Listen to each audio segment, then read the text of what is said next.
In this video, I'm going to share the pull workout that my bro Aaron Sanchez put me through at the Redcon1 Gym in Nashville, Tennessee. We started off with 3 sets of the pull down. I love this piece of equipment here because there is some freedom for our wrist here. So you can start with your hands kind of supinated facing forward and turn it into a little bit more of a neutral grip so it just feels more comfortable and more natural. As we kicked off the workout, we had a great conversation about exercises that work the upper back and exercises that work the lats and how there's really a lot of confusion that's been created thanks to a lot of the fitness influencers out there and some of our fellow coaches, where it's really overcomplicated back training. For example, I was at the gym recently speaking with one of the young bros there, and he absolutely had to have one of the neutral grip handles that I was using, even though it was just the most subtlest of variations from the other grip that was available to him right there. It was just like the wrist angle was like, I'm telling you, it's like 5 degrees of a difference. He's like, he had to have the one that I was using because that one worked the lats, whereas the other one worked the upper back. I'm like, it's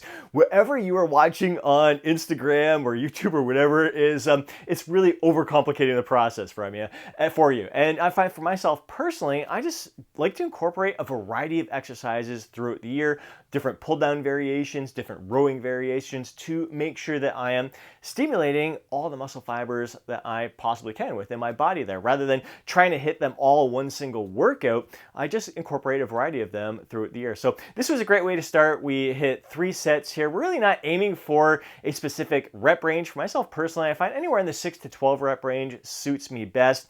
Here we're moving to a bit more of a high row. So this is definitely working more of the upper back muscles. You're going to get some of the rear delts in there as well. You're still going to be working your lats. And when you're doing the pull down variation that we're doing there, you're working lats, you're also working upper back. It's not like you can like completely turn it off. So again, like Aaron and I were having great conversations about just shifting emphasis to certain areas of your back by making subtle little adjustments with the exercises that you're performing, different angles, different grips. And that's really the beauty of it. I find that so many guys are overcomplicating it, and it's adding stress to their lives rather than just being playful and having fun here. You can kind of see like Aaron here, what a great freaking back. So his elbows are up a little higher. So he is definitely focusing a lot on the upper back and the rear delts here, which he has developed really well. Actually, back training, we were having a great conversation about him. Like one of his goals this year is to build up his back. He thinks if he can really focus on bringing up his back, he's really going to have that complete package, like a very balanced and aesthetic physique, which I already think he has. Yeah, again, great conversation here, great range of motion, driving through the elbows. And then we moved on to the single arm pull down. I'm going to be using the handle that is like built into this machine. And you see the other little handle that's dangling down there. I think there's other, what do they call them, angle grips or whatever that you can buy out there as well. So Aaron was using that grip on the side. Really, for myself personally, I see a lot of people doing this movement because they think it biases the lats a little bit more. I really do not see much of a difference between this exercise and the pull down variation that we were doing earlier. Yes, the angle of your torso is a little bit different. The way you're driving it down could hit the lats a little bit more. I like the single arm variation because you can get a little bit of a twist. I'll see a lot of people like kneeling down on the ground using this handle here. They'll like cross their arm across their body and they have their hand on their lats just to make sure that they are feeling the muscles engaged there. But all in all, I really don't see too much of a difference. Nothing wrong with including this in there.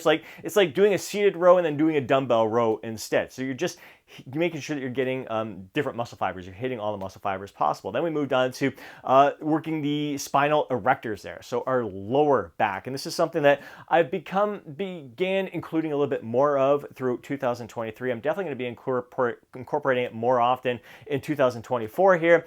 But I do a lot of like back bending movements, back strengthening exercises in my daily yoga practice. A lot of different floor bows and lotus poses, full lotus poses. So, but I feel that doing this movement here is going to help improve that performance in yoga practice as well. So really great to incorporate this exercise. So really focused on the lower back, the spinal erectors here.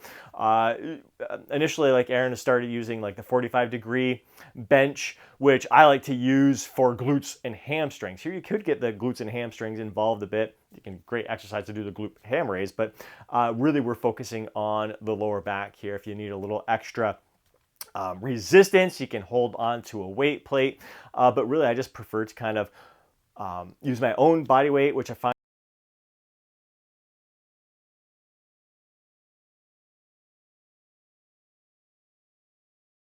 it for it. I know it was only 7 days after I had hit that crazy, insane, high volume workout that I shared earlier, just recently here, and I was still sore. Aaron could see it, and he knew I was struggling, so let's just end it at this. For myself personally, for back, I like to do one vertical pull, one horizontal pull, an exercise for the traps, whether it's a shrug or prone shrug, a scapular retraction on the cable machine, and I like to hit the rear delts. I think I'm gonna, like, for the first 2 months of 2024, I'm gonna work the rear delts in there on back day, but I find that they do get worked enough from a lot of the rowing variations that we perform in our workouts. So I'm gonna use that time, I think, for incorporating some other exercises into my back training days. Then we moved on to our biceps in this pull workout. We just did this one exercise here, the dumbbell preacher curls, one arm at a time. We only did 2 sets, but the second set was a drop set there, which always feels freaking incredible. I love a great pump. The preacher curl is an exercise I don't do too often. I prefer to do like an easy bar curl more often. Like a cable curl is one of my favorites there. Might incorporate a hammer curl in there. But again, like I was feeling the fatigue from that previous workout, so we just stuck with the one bicep exercise in here, which really is enough when you're working in a lot of the other back exercises. The biceps are definitely being stimulated here. So in the Lose Fat, Get Jacked inner circle for the months of January and February 2024, we are following a push-pull leg workout. God, it's been over a year since we've incorporated, and there's just so many different training splits like I like to utilize throughout the training year. So it's tough to get to them all, but push-pull legs is one of my favorite training splits. We've got 6 workouts in that plan, so 2 different versions of the push-pull leg workouts, again, to make sure, rather than trying to get all of the back exercises that we want in one workout, you can spread it out over 2 different training sessions. I personally am only going to be training 3 times per week right now. I was 4 times per week, but doing yoga practice daily, there's even one day where I'm doing it twice a day because the evening class is all about inversions. The one in the morning, more of a flow class there. So I'm finding with a lot of like the handstands that I'm doing, the balancing poses that I'm doing, a lot of calisthenic moves, 4 days per week, I was managing fine, but I'm really curious to see if 3 days a week helps me recover even better, improves my functionality, my strength overall. So it's more of an experiment. I may go back to 4 days per week in the near future, but for right now, especially with the push-pull leg split, I think 3 days per week is going to suit me very well. So if you want to follow the exact same workout plan that I'm doing, I know there's going to be members in the group who are following that push-pull leg split 4 days per week, 5 days per week, some 6 days per week. It just depends on what other kind of activities they're incorporating in their overall active lifestyle, how well they're recovering. They can do, like, it's definitely viable to perform this training plan 6 days per week and recover like a champ. Again, depending on your lifestyle, making sure you're getting quality, consistent sleep each and every night, and making sure that your nutrition's on point and your stress is under control, all that kind of stuff to help you recover from that. So we're all following at different schedules there, but all following the same workout plan, subtle little adjustments, exercise swaps here and there. So if you want to follow the same plan as myself and the other members of the Lose Fat, Get Jacked inner circle, I'll include a link down below in the description. You can find it from the Lose Fat, Get Jacked website there. Would really love to see you a part of that community, supporting each other, building each other up, bringing out the best in each other, making 2024 your best year ever, our best year ever, learning and growing together. That's really what this is all about. I really hope you enjoyed following along with this pull workout. If you did, please do me a huge favor and smash that thumbs up button. I'd really appreciate it. If you want some more videos like this, be sure to subscribe to the channel and hit that alert button so you're notified each time I upload a video. But more than anything, I'd love to hear from you down in the comment section below. Share your thoughts, share your insights, share your feedback on this workout,